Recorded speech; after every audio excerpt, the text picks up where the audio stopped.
1 Peter chapter 4 says, "Since therefore Christ suffered in the flesh, arm yourselves with the same way of thinking.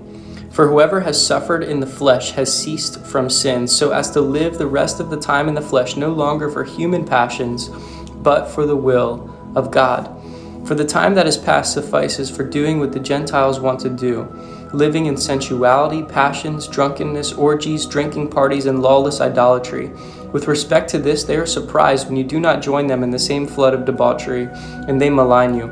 But they will give account to him who is ready to judge the living and the dead. For this is why the gospel was preached even to those who are dead, that though judged in the flesh the way people are, they might live in the spirit the way God does.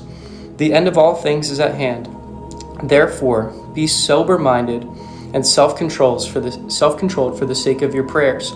Above all, keep loving one another earnestly, since love covers a multitude of sins. Show hospitality to one another without grumbling.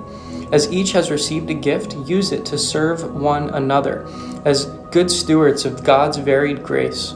Whoever speaks is the one who speaks oracles of God. Whoever serves is the one who serves by the strength that God supplies, in order that in everything God may be glorified through Jesus Christ. To him be glory and dominion forever and ever. Amen.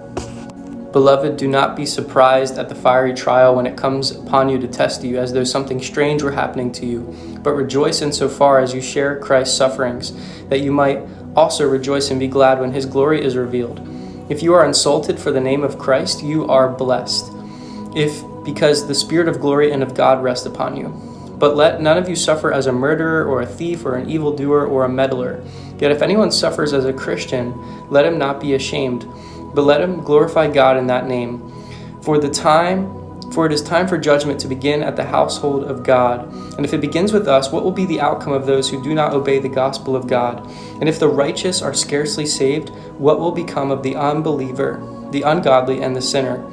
Therefore, let those who suffer according to God's will entrust their souls to a faithful Creator while doing good.